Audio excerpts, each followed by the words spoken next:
Good day to you peeps, Liesl here once more.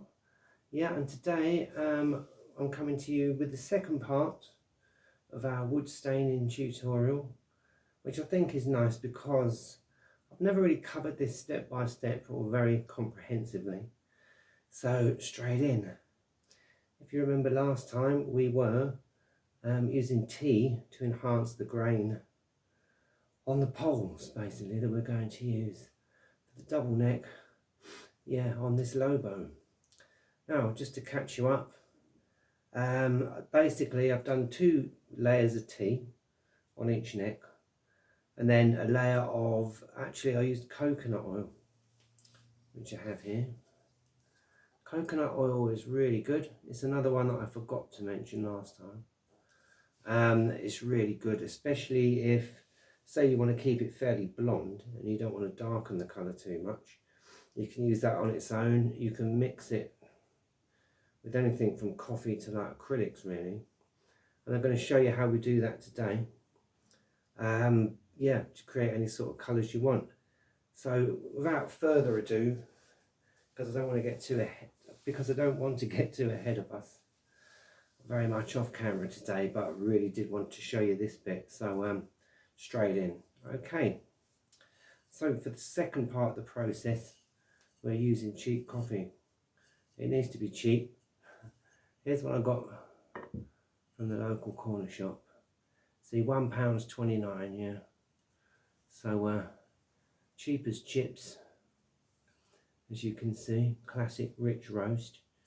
Go for a dark coffee, and it's that stuff that is granular, but it kind of goes powdery. Now I will drink this if I've run out of everything else. I will. I will be honest. But you know, I do use this mainly for stains, and yeah, it's a pretty good one. So what I would do really is to take probably,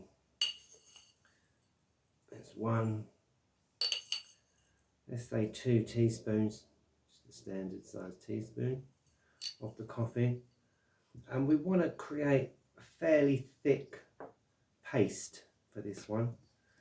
So for that I've got the coconut oil. Now you might want a little bit of moisture in there, so a little bit of water, but what I like to do, I've got my workshop mug there, is to have a cup of tea while we're doing this. So I've got the tea that's quite nicely brewed because I like it like that. So I'll have a cup of tea, and then what I like to do is just to add a little bit of moisture to that coffee. Add the tea because it helps it. It doesn't matter at this stage if it's a little bit hot, but not too hot. So add the tea like that. That's been brewing for a while, so it's not hot, you know, it's kind of like warm enough to drink. And that's fine for this. We've oiled it now. The oil pushes out all the excess moisture as well that you've added to the wood, like say when we were staining with the tea bags. And I'm going to show you now the result. It's still quite pale, but hopefully you can see, and you'll see a lot more after the coffee.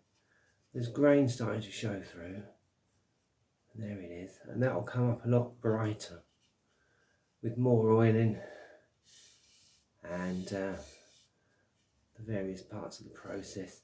And that feels quite dense now, feels quite nice, you know, right on the end. It's like, if I can get it there, yeah, a little bit of a pattern. So there it is. You can see I had a bit of an accident in the week. I managed to take a chunk out the end of my sliding finger. Don't worry, I can still slide. There's always that finger. Not so good with that one. But yeah, look after your hands. Ironically, I wasn't doing any guitar building. I did this when I was cooking in the kitchen. Yes, I will confess, I was slicing up potatoes with a meat axe, which is pretty sharp, and I had a bit of a mishit and took a little bit out the back of the end, but it's healing well, So yeah, no worries folks, but safety first, which is why I keep this adults really.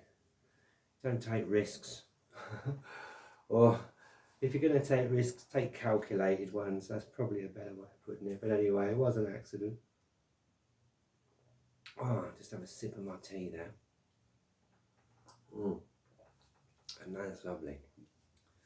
Right, now we've got our moist coffee mixture, and that's cooled right down, so it's not hot at all now, because we don't want to get too hot a mixture on the wood. Take the coconut oil or whatever oil you're using. This is obviously quite solid, so I just take some flakes if I can, put those in there. You don't need much. And stir that around for a moment.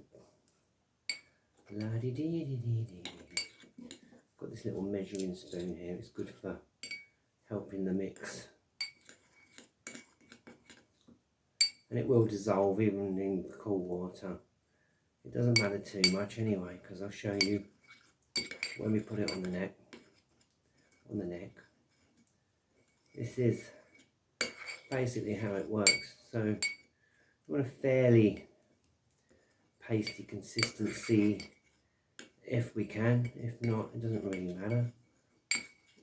It just kind of adds a bit of oil to it, helps it to stick. Otherwise you've got wet coffee running around everywhere. And that'll do it really.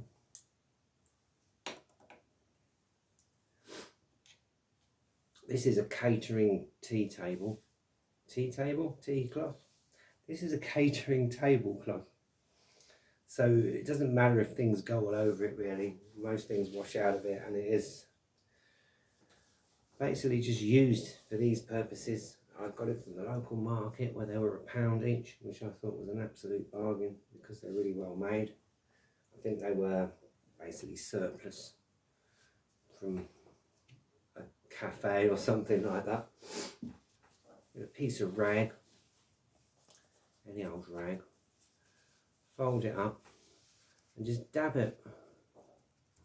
Basically where we've got the coconut oil. I know it looks a bit messy and horrible, but I assure you it'll make a nice stain and enhancement. So again, like with the tea, just rub it on, and you can rub it in a little bit. This, you won't see an awful lot at first, you know, it is a bit time consuming because basically we rub that on and keep it moving like you can go up and down with this now that it's been oiled.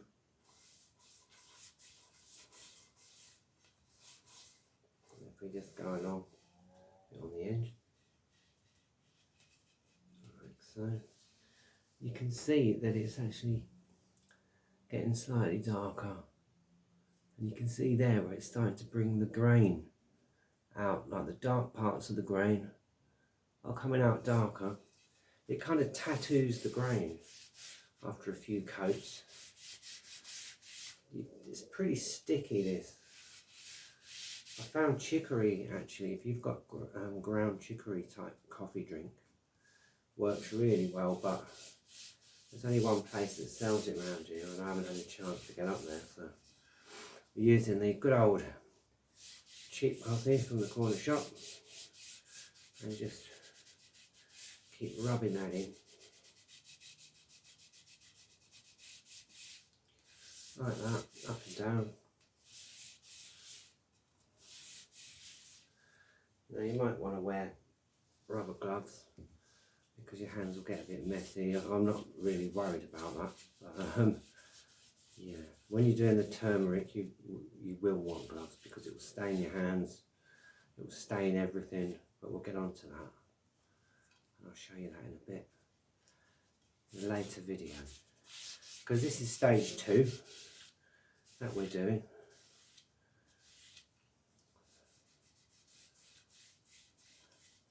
We've got where you have a nice piece of grain, you can rub extra into it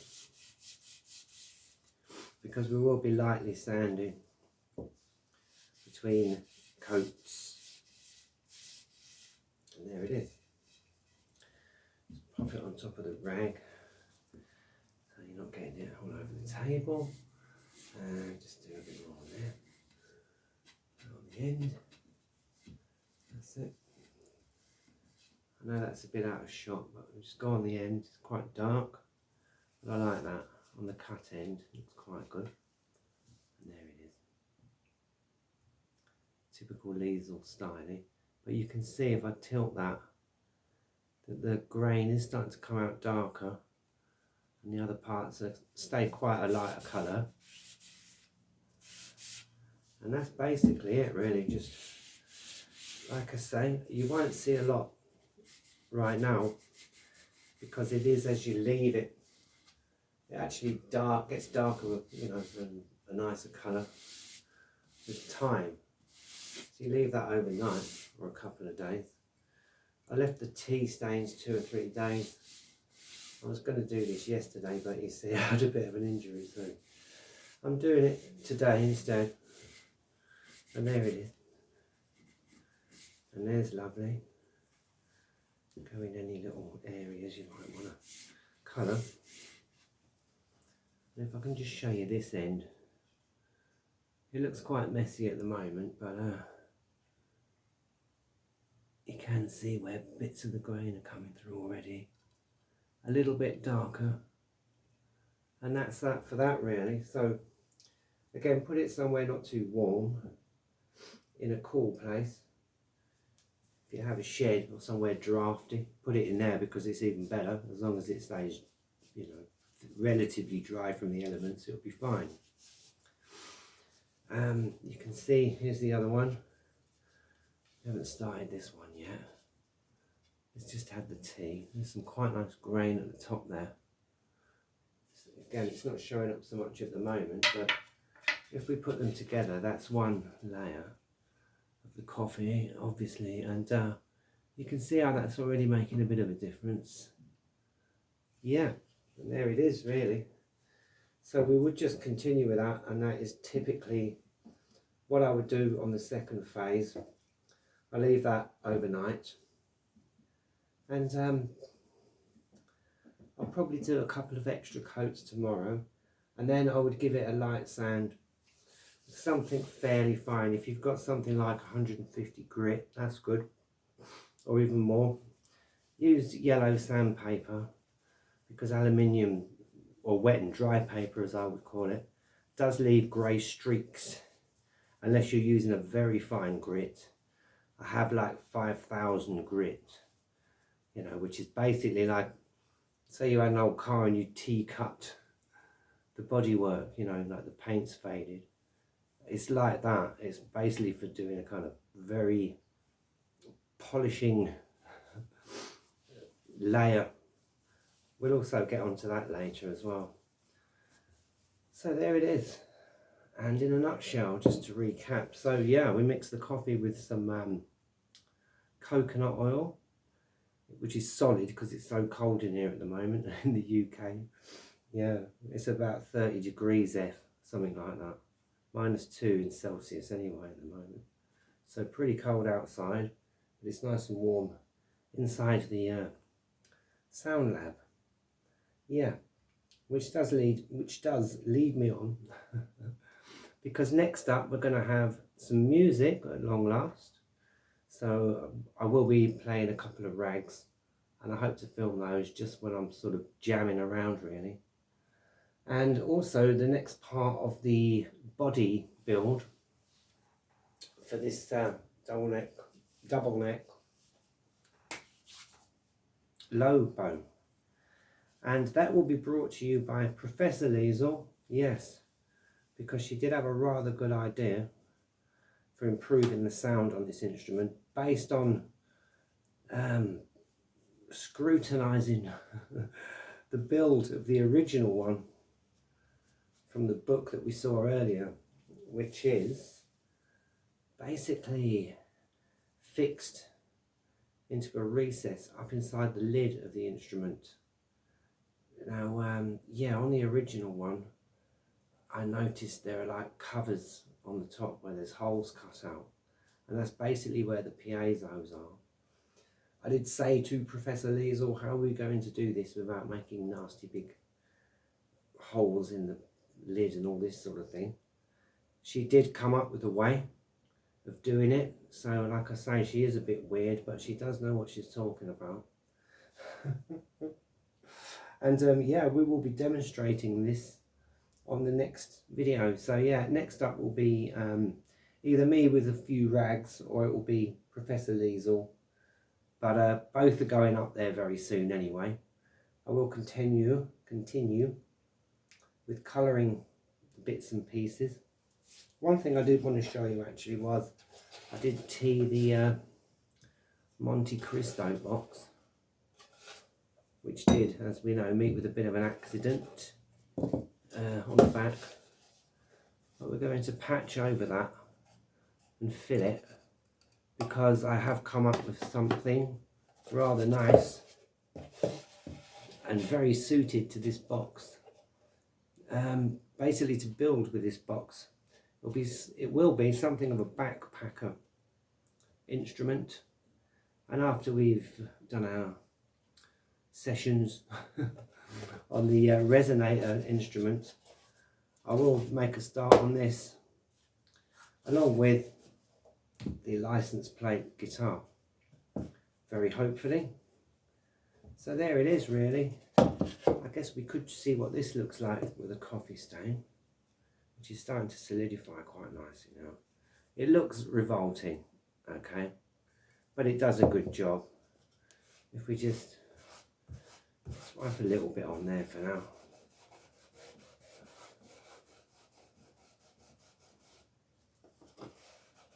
I think that will produce a good result. As you can see, there is not a lot to see at the moment, but it does seem to have an impact on that grain. And we're going to use a lot of different things on here to give it that nice sunburst that we want. Yeah, so I'm going to use turmeric or haldi powder, turmeric, the stuff that stains everything absolutely yellow, to give it the kind of blonde tones, and that works very well. They've been using it for hundreds and hundreds of years as a yellow dye for fabrics. And yeah, then we'll build up from there and see what kind of fiery glow colours we can get. It will be a 3-string instrument, and I've not worked out the scale lengths or anything like that yet, but it is quite a nice length, so it will be a shorter neck. And I do think that might lend itself quite nicely to a backpacker instrument. And so there it is. And if you're still with me, peeps, thank you ever so much. Thanks for joining me tonight, because I really did want to show us all that. And yeah, I wanted you all along with me while I did this part, because well, it's nice to have you here. If you're just dropping by, you're more than welcome. You know, you're part of this community. If you watch a video, you're part of this community. You're part of this community anyway when you say so. And I want to extend, yet again, a very warm welcome to our very latest subscribers. Yeah, last I looked, we were up to 333 in this little crew and community. So yeah, thanks ever so much for joining us. You know, I'm glad you enjoy these things, and yeah, let's hope to bring many more. As I always say, you know, we learn from each other and we learn along the way. And thanks for all your wonderful tips on the last video, because there were 1 or 2 things that I didn't know that you, our marvellous community, did enlighten me upon, right? So like I say, I'm always learning, and you know, I think that's what it's all about. So I'll leave it there for now, and I only say, wherever you are, do stay safe. Whatever you're doing, do stay blessed. And whatever life brings, keep building. Okay then, peeps. Thank you. Bye for now. God bless.